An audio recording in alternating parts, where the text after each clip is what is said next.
السلام عليكم. سؤال مهم وجالنا كتير. هو انا ينفع اجيب عربيه هيونداي اي دي واشتغل بيها اوبر؟ هل العربيه دي هتنفع اصلا للشغل والهلك والكلام ده، ولا العربيه دي مش هتستحمل زي معظم العربيات الجديده اللي انت قلت عليهم ما تجيبوهاش وتشتغلوا بيها؟ تعالى بقى اشرح لك، عشان السؤال ده مهم فعلا فعلا فعلا واتطلب مني كتير، وعربيه مهمه جدا الناس كلها بتحب تركبها. نبدا كده. اول حاجه هيونداي اي دي. هيونداي اي دي عربيه تنفس طبيعي. اول حاجه تنفس طبيعي، يعني الموتور مش تربو، ودي اول نقطه مهمه.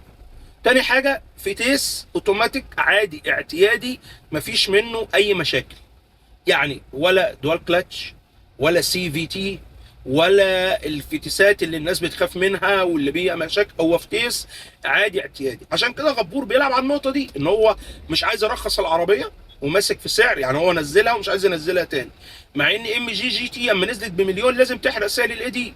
ما هو مش معقول هجيب اي دي واسيب ام جي جي تي. طب لو انا هشتغل، لا ما تجيبش ام جي بقى، طبعا مش هينفع.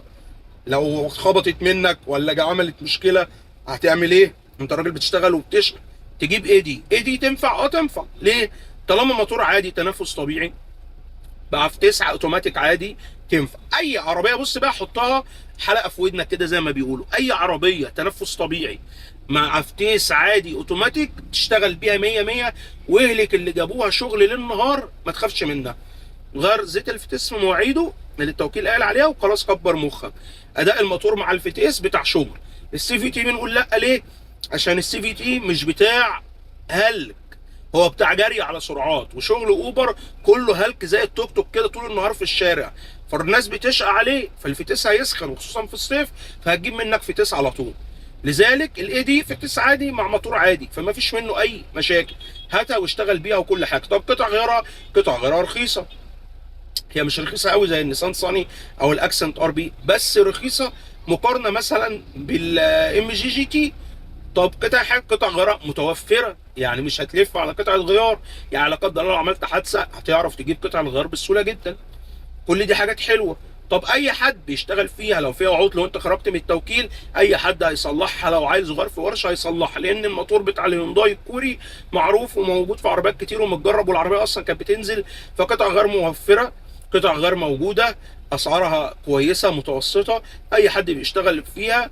الموتور عادي اعتيادي، الفتيس اوتوماتيك عادي اعتيادي، موتور تنفس طبيعي، فالعربيه مفيش فيها اي مشاكل وتقدر تشتغل بيها اوبر وكريم وزي الفل. ايه العربيات التانيه اللي في نفس الرينج او قريب منها اقدر اشتغل فيها وفيها نفس المواصفات بس الاوبشن اعلى؟ اقول لك الجيل ام جراند الجديده 2026، موتور تنفس طبيعي، فتيس 4 سرعات عادي اعتيادي، وكمان 6 سرعات تقريبا.